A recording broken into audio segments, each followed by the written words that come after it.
고린도서 15장은 부활에 대해서 말해요. 그리고 부활이 없으면 소망도 없다라고 말합니다. 부활이 없으면은 소망도 없다. 이 세상 모든 것들이 흘러가는데 그 가운데 부활이라고 하는 그 생명이 없으면은 내 안에 주어져 있던 어떤 것도 의미가 사라진다라고 말하죠. 우리 19절도 한번 읽도록 하겠습니다. 만일 그리스도 안에서 우리가 바라는 것이 다만 이 세상의 삶뿐이면 모든 사람 가운데 우리가 더욱 불쌍한 자이리라.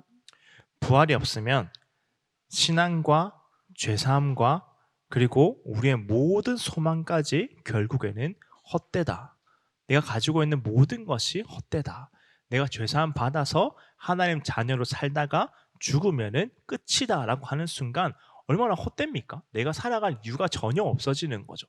내가 하나님 자녀로 살아가는 이유는 무엇이냐면은 이 세상에서 하나님의 자녀로서의 삶을 누리며 살아감과 동시에 이 세상이 마지막이 끝난 그 이후에도 여전히 하나님의 자녀로 살기 위하여서 그렇게 살아가는 것인데, 그것이 없이 그냥 부활이 그 모든 것으로 끝나버렸다라고 한다면은, 부활의 의미가 없다라고 한다면은 그것이 정말로 헛되다라고 하는 거죠. 반대로 생각하면은 죽음이 그만큼 무서운 것이다라고 하는 거예요.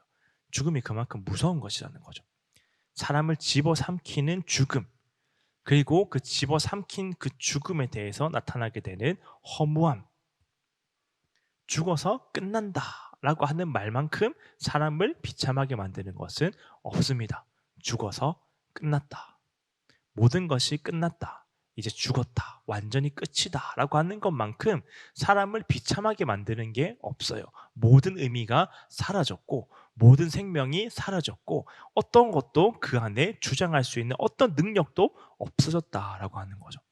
그래서 부활이 없으면 우리가 고난을 이겨내도 아무런 의미가 없다라고 말씀합니다. 우리 30절도 읽도록 하겠습니다. 또 어찌하여 우리가 언제나 위험을 무릅쓰리요. 그리스도를 위해서 위협을 무릅쓰는 그것도 부활이 없으면은 아무런 의미가 없다. 내가 그리스도를 위하여서 내 모든 것을 바치고 내 모든 것을 다하고 내 모든 것을 드렸다라고 하더라도 그 뒤에 부활이 없으면은 아무런 의미가 없다는 거예요. 그냥 그 모든 것이 다 끝나버렸다라고 하는 거죠. 그래서 본문에서는 이렇게 말씀합니다. 우리 본문 31절 다시 한번 읽도록 하겠습니다. 형제들아, 내가 그리스도 예수 우리 주 안에서 가진 바 너희에 대한 나의 자랑을 두고 단언하노니 나는 날마다 죽노라. 내 모든 자랑을 두고 내 모든 것을 두고 가지고 걸고 단언하는데 나는 날마다 죽는다라고 말해요. 나는 날마다 죽는다. 세 가지 의미가 있어요. 첫 번째로는 자기 부인이죠. 십자가를 따르는 겁니다. 내 욕심에 대해서 나는 날마다 죽는다. 내 죄악됨에 대해서 나는 날마다 죽는다. 내 자기 자랑에 대해서 나는 날마다 죽는다. 세상의 어떠함과 끊임없이 싸우고 내 모든 삶을 오로지 하나님께 드린다. 내 앞에 있는 어떤 것이 나에게 주장한다라고 하더라도 나는 그것에 대하여서 날마다 죽은 사람이다라고 하는 거죠. 두 번째로는 복음을 위해서 나는 죽었다라고 말합니다. 매일매일 죽음과도 같은 고난을 겪고 힘써 싸우고 복음을 누리기 위해서, 복음으로 승리하기 위해서 내 온 힘을 다해서 싸우고 견디고 그렇게 하면서 내 모든 것을 죽음과 같이 단련하면서 하나님 앞에 나아간다. 복음을 전하기 위해서 나는 날마다 죽는다라고 하는 거죠. 마지막이 이거예요. 부활 때문에 나는 날마다 죽는다. 죽음은 끝입니다. 모든 것의 끝이에요. 죽는 순간 어떠한 것도 되돌이킬 수가 없습니다. 제가 얼마 전에 응급실에 한번 간 적이 있어요. 응급실에 갔는데 요즘에 응급실 요새 별로 가보신 분이 최근 들어서 많이 없으실 것 같아요. 제가 구경을 한번 시켜드리면 응급실에 가잖아요. 응급실 가면은 요즘 응급실 희한합니다. 코로나 이후에 제가 처음 가봤거든요. 응급실 가니까 밖에서 서 있으래요. 의자도 없고 그냥 완전 우리 교회 주차장 같은 그런 바깥 막 택시 다니고 여기 잠깐 서 있으려고 응급 환자를 이렇게 뭐 하면서 테스트를 합니다. 잠깐 와보 면접을 좀 보세요. 정말 응급한지. 그래서 이제 너 정말 응급하냐? 이 병원 아니고는 안 되냐? 이거를 이제 막 테스트를 합니다. 그래서 오케이 통과가 됐다. 그러면은 또 기다리래요. 다시 기다려. 그러니까 제가 그때 제가 응급해서 갔는데, 그래서 이제 가족 저희 뭐 이든이 자고 있는 이든이 안고 저희 아내 데리고 막 세 가족이 가가지고 갔는데 세 명 다 필요하냐고. 그래서 세 명 다는 안 필요하고 저만 필요하네. 그러면 일단 기다리라고 해서 기다릴 수 없으니까 다시 차에 다 넣어놓고 이제 저만 와가지고 이제 기다리고 막 또 기다리고 또 기다리고 나니까 이제 들어오래요. 원리세요. 들어오래요. 들어와가지고 이제 가가지고 네 증상이 어떠냐, 뭐 어떠냐 해가지고 막 얼만큼 도움을 줄 수 있는지 막 해가지고 저는 그렇게 심각하게 들어가면은 진짜 겁이 나는 거예요. 제가 이 정도 들어갔는데 이 정도 이렇게 어렵게 면접 막 응급실 면접을 봐가면서까지 들어갔는데 갔는 내가 생각하는 게 막 진짜 병원에서 이제 드라마에서 보던 진짜 막 스리에서 보던 막 가면은 막 CPR 하고 있고 막 이러면 너무 겁나는 거예요. 나 그렇게까지 이렇게까지 아직 준비가 안 돼 있는데 나 지금 좋은 것만 봐야 되는데 하면서 딱 이렇게 들어갔는데 세상 평온하더라고요. 그래서 누워라, 뭐 누워라, 뭐 진정제 넣어줄게, 뭐 놓아줄게, 뭐 이래가지고 여기 데리고 갔다가 저기 데리고 갔다가 하고 푹 자니까 한 6시 되더라고. 12시 들어가가지고 12시에 진정제를 딱 놓고 나서 잠깐 눈 감아다 떴어요. 그러니까 잠깐 눈 감아다 떴 동안 수많은 일이 생겼더라고. 6시간 동안 저는 한 2시쯤 되는 줄 알고 몇 시나 됐어요? 6시요. 해가 떴어요. 네, 해가 떴어요. 가시면 됩니다. 이렇게 하는 순간 이제 이든이도 왔다 가고 저희 아내도 왔다 가고 제가 코를 그렇게 크게 골았대요. 그래가지고 진정제 맞으면 그런가 봐요. 그래가지고 막 왔다 갔다 하고 왔다 갔다 하고 온갖 진짜 생각들을 막 다 하면서 막 이렇게 했는데 저는 그럴 줄 알았어요. 한 번은 볼 줄 알았어요. 누가 진짜 긴급한 사람이 와가지고 살려내기 위해서 애쓰는 모습을 너무 급박하게 들어오라고 하니까 그런 모습이 한 번쯤 있을까라고 생각을 하면서 너무 걱정을 했어요. 내가 그것을 보고 나서 그걸 이겨낼 수가 있을까? 내 마음에 너무 깊이 들어와 있지 않을까? 그리고 그 사람의 그 있는 그 모습의 잔상이 너무 많이 남지 않을까? 그리고 걱정돼서 내가 있을 수가 있을까? 온갖 생각들을 막 하면서 지냈는데 이제 다행히 그런 일이 일어나지 않고 전 잠만 잘 자고 있다가 나왔는데 우리가 늘 많이 봤던 장면 중에 하나예요. 어떤 사람이 오죠. 심장이 멈췄죠. 그 심장을 깨우기 위해서 심폐소생술을 하죠. 그러다가도 이제 일어나지 않으면 전기 충격을 가하죠. 그래도 일어나지 않으면 언젠가는 의사가 얘기를 합니다. 몇십 몇 분 사망하셨습니다. 라고 말해요.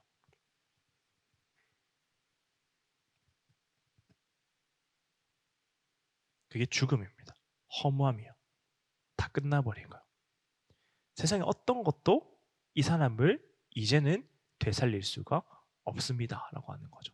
돌이킬 방법이 없습니다. 다 끝났습니다. 이제 거기서 뒤로 돌아가는 방법은 없습니다. 앞으로 가는 것밖에 없습니다. 남은 준비를 하는 것밖에 없습니다. 라고 하는 게 죽음이고 그 죽음에 대한 허무함, 가벼운 허무함이 아니라 내 가장 깊은 곳까지 끌고 들어와서 나를 끄집어 내려서 그 허무함 가운데 그 허무함이 가진 위력이 얼마나 큰 것인지 나에게 가르쳐 주고야만은 그 거대한 죽음의 허무함이 바로 죽음이에요. 아무것도 아닌 것으로 만들어 버립니다. 아무리 대단한 사람도 아무것도 아닌 것으로 만들어 버려요. 아무리 위대한 사람도 아무것도 아닌 것으로 만들어 버려요. 결국에는 또 잊혀지게 만들어 버리고 잊혀질 것으로 만들어 버리고 또 그 모든 것에 대해서 완전한 허무함으로 그것을 집어삼켜서 너는 아무것도 아니다. 존재하지 않는 것과 같다라고 하는 것입니다. 그리고 그 죽음을 반복해요. 죽음은 반복됩니다. 우리는 우리 주변의 모든 죽음들을 발견하면서 생각하면서 반복하면서 살아가요. 그저 반복되는 거죠. 그런데 우리에게 부활이 있다라고 하는 건 부활장에서 사도 바울이 나는 날마다 죽노라. 나는 그 죽음을 반복하노라 라고 말하는 것이 무엇이냐면은 그 죽음이 끝내고 있는 그 완벽한 허무함 가운데 거기에 단 하나의 의미가 발생할 수 있는 방법이 단 한 가지가 있는데 그게 바로 부활이라는 거예요. 부활이 죽음에 의미를 가져다 주고 그 의미를 가지고 살아갈 수 있도록 만드는 그 모든 것이 바로 부활입니다. 그래서 말해요. 32절입니다. 내가 사람의 방법으로 에베소에서 맹수와 더불어 싸웠다면 내게 무슨 유익이 있으리요? 죽은 자가 다시 살아나지 못한다면 내일 죽을 터이니 먹고 마시자 하리라. 죽음의 끝이면 맹수와 더불어 싸운다고 할지라도, 예수를 믿는다는 것 때문에 맹수와 더불어 싸운다고 할지라도 무슨 유익이 있겠습니까? 내가 만약에 죽으면은 그 맹수와 싸우기 전에 그냥 오늘 즐기고 말 것이다.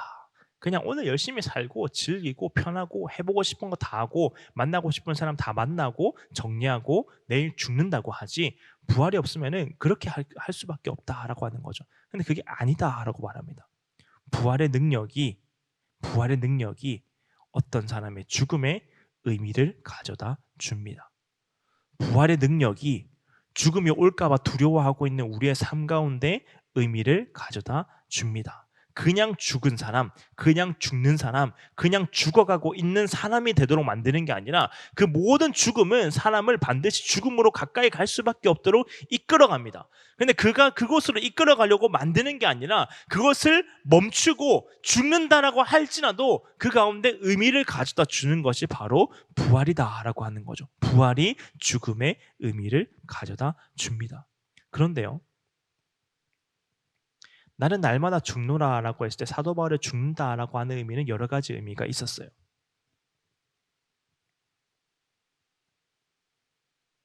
사도 바울은 진짜 죽었다 살아났다 하지는 않았습니다. 만약에 사람이 죽었다가 살아났다 다시 죽었다, 부활은 살아나면은 다시 죽지 않는 게 부활이거든요. 막 온오프처럼 막 왔다 갔다 하면은 얼마나 정신이 없겠습니까? 사람이 죽음에 대한 그 의미가 얼마나 흐릿해지겠습니까? 사도 바울이 말하고 있는 죽음은 그런 죽음이 아니라 삶에서 여전히 나는 죽는다. 이 말이 뭐냐면은 우리의 삶 가운데 날마다 죽어야 할 일들이 있어요. 죽을 일이 있을 때마다 내가 죽겠다라고 말하는 게 아니라, 죽을 뻔했다라고 하는 게 아니라 나는 날마다 죽노라. 정확히 말하면 나는 날마다 죽노라. 조금 전에 나는 이미 죽었다. 어제의 나는 이미 죽었다. 지난주에 나는 이미 죽었다. 여러분, 우리는요, 죽어야 돼요. 뭐가 죽어야 되냐면 실패한 나. 근데 그 실패한 나에 대해서 미련을 두고 붙잡고 끝내지 못하여서 힘겨워하면서 벌벌 떨어가고 있는 그 내가 죽어야 합니다. 좌절한 내가 죽어야 돼요. 좌절함 때문에 살아가고 있지 못한, 용기 있게 살아가고 있지 못하는 그 좌절 가운데 쩔쩔매며 살아가고 있는 내가 죽어야 합니다. 세상에서 고통받고 있고 그리고 그 고통 때문에 빠져나오고 있지 못하는 내가 죽어야 합니다. 그래야지만이, 그 내가 죽어야 지금 살고 있는 이 내가 다시 살아갈 수가 있어요. 끊임없이 찾아와요. 실패한 내가 끊임없이 찾아옵니다. 실패한 내가 끊임없이 찾아와가지고 나와 함께 살아가려고요. 그런데요, 그 실패한 내 모습, 거기에 마음을 두고 있는 내 모습, 그게 죽어야지만이 지금의 내가 살아갈 수가 있어요. 내가 나를 힘들게 할 때가 있습니다. 나는 이미 끝냈는데, 나는 이미 죽었다라고 생각했는데, 과거의 그 내 모습들 이미 끝냈다고 생각했는데 그게요, 다시 살아서요 나를 괴롭힐 때가 있어요. 죽었다고 생각했는데 그게 다시 살아나서 나를 괴롭힐 때가 있습니다.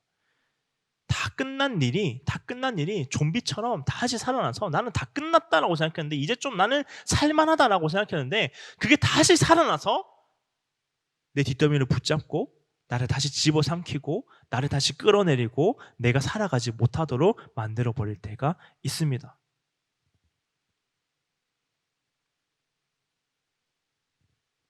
여러 가지 모습으로 살아나는 거죠.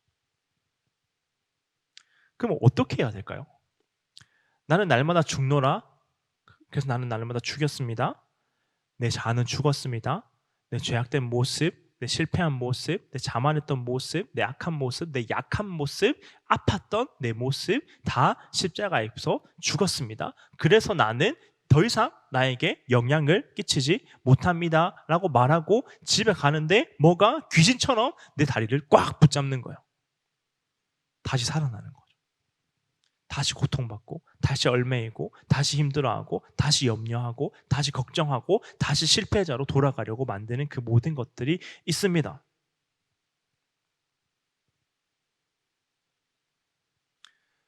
단 하나의 방법이 있어요. 나는 날마다 죽노라 라고 말했을 때에 나를 죽일 수 있는 단 하나의 방법이 있습니다. 사는 그게 어려워서 실제로 자기를 죽이기도 해요. 근데 그런다고 끝나지 않아요.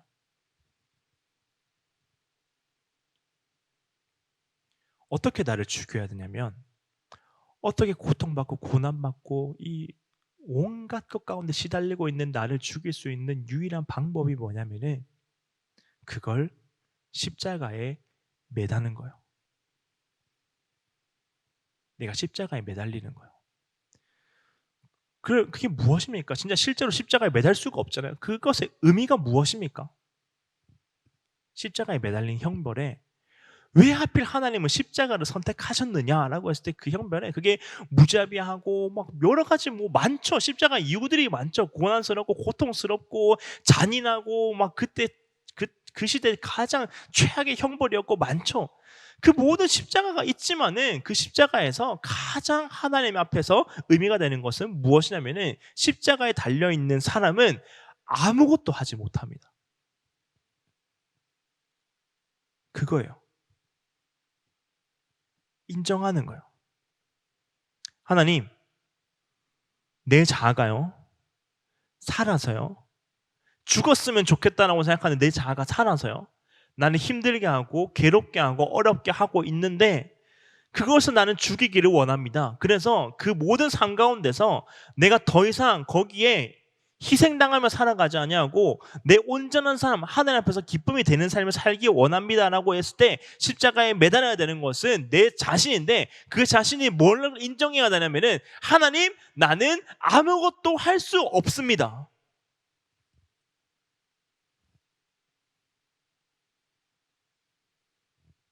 그게 십자가 앞에서 죽는 거예요. 하나님, 이거 해봐도 안 되고요. 저거 해봐도 안 되고요. 내가 몸부림쳐봐도 안 되고요. 이렇게 했는데 안 되고요. 계속해서 내 자아가 살아납니다라고 하는 거는 자아를 죽이려고 시도했지만 십자가에 못 박지 않은 거예요. 십자가에 못 박았다라고 하는 거는 인정에서부터 시작하는 거예요. 하나님, 나는 내 자신은 실패한 게 맞습니다. 나는 끝난 거 맞습니다. 난 낭망한 거 맞으면 좌절할 수밖에 없는 사람인 거 맞습니다. 나는 이 모양 이 꼴 맞습니다. 하나님, 나는 세상에서 자랑할 거 아무것도 아닌 그 사람 맞습니다. 그러나 하나님, 나는 그렇게 살아가고 싶지 않고 하나님이 원하시는 하나님의 자녀답게 하나님이 주시는 신앙의 정체성으로 살아가기 원하오니 내 모든 자아가 십자가에서 죽게 하여 주십시오라고 하는 거는 하나님 앞에 완벽하게 항복하는 거예요. 내 두 팔을 다 들어버리는 겁니다. 그런데 하나님, 나는 할 수 있는 게 아무것도 없어요. 예수님 죽으실 때 양쪽에 강도가 있었습니다. 한 명 강도가 말하는 거죠. 예수님 막 욕하는 거예요. 다른 쪽 강도가 말해요. 예수님, 어떻게 하면은 구원을 받을 수가 있습니까? 나도 예수님 앞에 갈 수가 있습니까? 네가 오늘 나와 함께 낙원에 있으리라. 뭘 했을까요? 그 한 명 강도는 뭘 했길래 낙원에 갔을까요? 제일 많은 사람들이, 진짜 많은 사람들, 그 특별히 행위구원자들이 제일 빼고 싶어하는 성경 구절 중에 하나예요. 예수님의 한편 강도. 한 개였거든요. 십자가에서 내려와가지고 뭐 착하니 옆에 쓰레기라도 하나 줍고 천국 갔으면 뭐라도 했다라고 하겠는데 아무것도 한 게 없거든요. 그런데요, 아무것도 한 게 없는 게 아니라 아무것도 할 수 없는 상태에서 그리스도를 붙잡았기 때문에 천국에 가게 되었습니다. 그거예요. 믿음은 거기에서부터 시작하는 거예요. 나를 죽이는 거는 거기에서부터 시작하는 거예요. 하나님, 나는 아무것도 할 수 없는 죄인입니다. 나는 나를 고칠 수 없는 죄인입니다. 나는 망가진 나를 다시 새롭게 할 수 없는 존재입니다. 나는 내 삶의 어떠한 것도 바꿀 수가 없는 존재입니다. 나는 내 삶에 어떤 것도 내가 하고 싶은 대로 하지 못하는 아무것도 쓰잘데기 없는 죄인입니다. 거기에서부터 시작하는 거예요. 사람들은 그게 끝이라고 생각하죠. 내가 할 수 없으면 그래 너 끝났어. 다 해봤어? 정말 다 해봤어? 그래도 하는 게 없어? 그러면 너 끝났어 라고 말합니다. 근데 하나님은 반대로 말해요. 다 해봤어? 진짜 다 해봤어? 그런데도 네가 진짜 할 수 있는 게 없는 게 인정이 돼?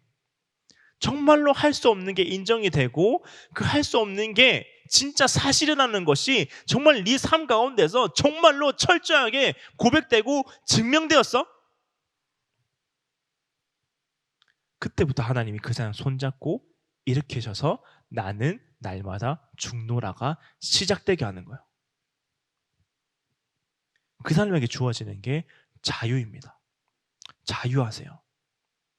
여러분들이 가지고 있는 트라우마를 십자가에 못 박아서 죽이고 새로운 나로 부활하십시오.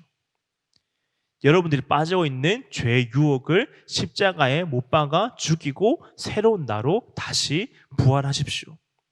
실패했다고 하는 나를 실패하게 만드는, 그리고 나는 실패했다라고 그 경험한 그 충격을 십자가에 못 박아서 죽이고 새로운 나로 부활하십시오. 거기에서부터 자유가 옵니다.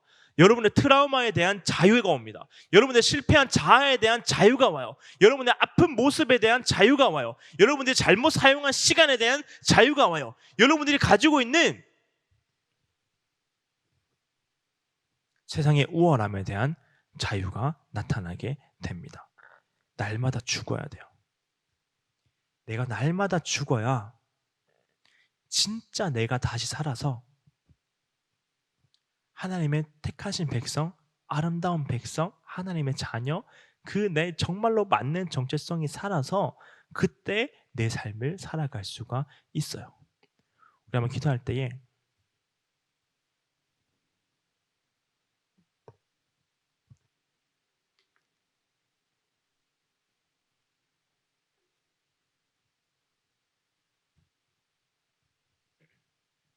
예수님 베드로를 만나죠.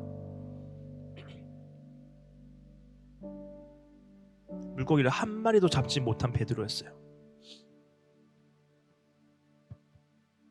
그래서 예수님 말합니다. 깊은 데로 가서 그물을 던져라.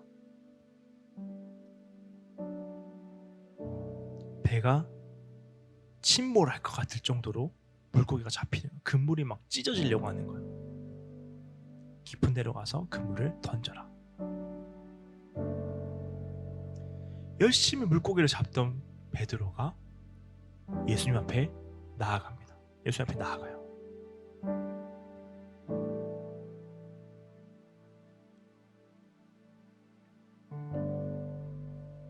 우리가 상상하는 그림이 뭐예요?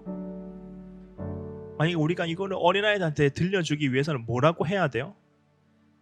베드로의 모습, 우리가 생각하는 착한 베드로의 모습은 뭐예요? 예수님 감사합니다 하는 베드로요. 예수님 멋지세요라고 하는 베드로요. 예수님 앞으로도 나 좀 도와주세요라고 하는 베드로요. 예수님 감사합니다, 예수님 대단합니다 라고 하는, 예수님 칭찬하고 있는 이 베드로는 우리가 생각하는 착한 베드로예요. 성경의 베드로는 그렇게 하지 않습니다. 주여, 나는 죄인입니다. 나를 떠나주십시오.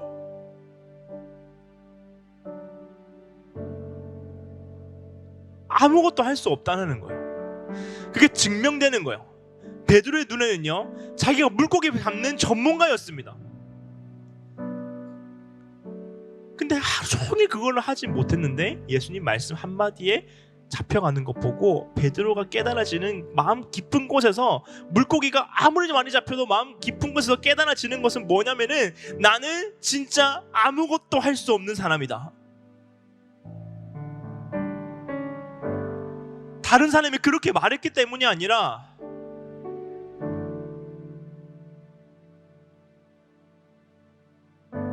상황이 그렇게 설명되기 때문이 아니라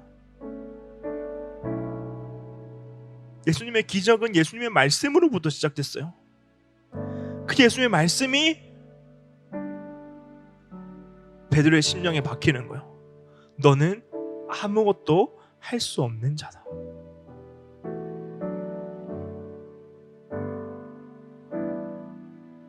그게 베드로를 예수님 앞으로 오게 만듭니다.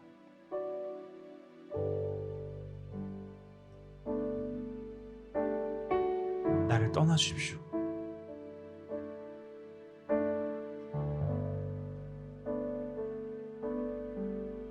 얼마나 자기가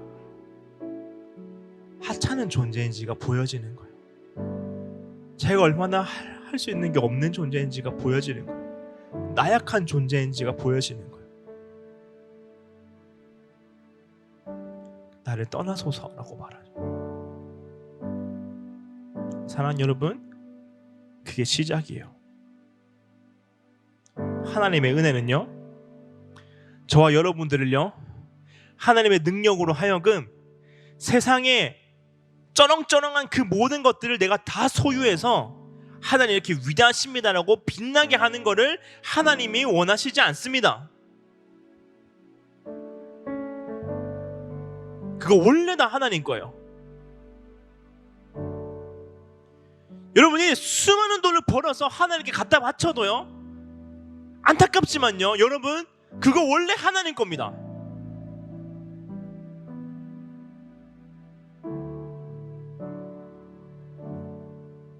하나님이 원하시는 은혜는, 하나님이 원하시는 찾아가시는 은혜는 내가 뭔가 대단한 걸 할 수 있는 사람이 되어서 하나님께 드리는 사람이 아니라 나는 아무것도 할 수 없는 존재입니다. 그게 진짜 고백되는 거예요. 진짜 내 마음 가운데 고백되는 거예요. 내 약함을 마주할 때마다, 내 연약함 가운데 빠져있을 때마다, 내가 어떠함이 발견될 때마다 그 가운데 끊임없이 고백되는 거예요. 하나님, 나는 진짜로 아무것도 할 수 없는 존재입니다.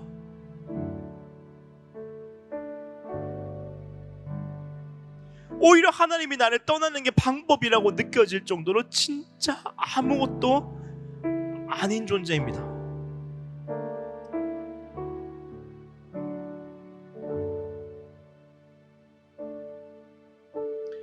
거기에서부터 하나님의 일은 시작됩니다.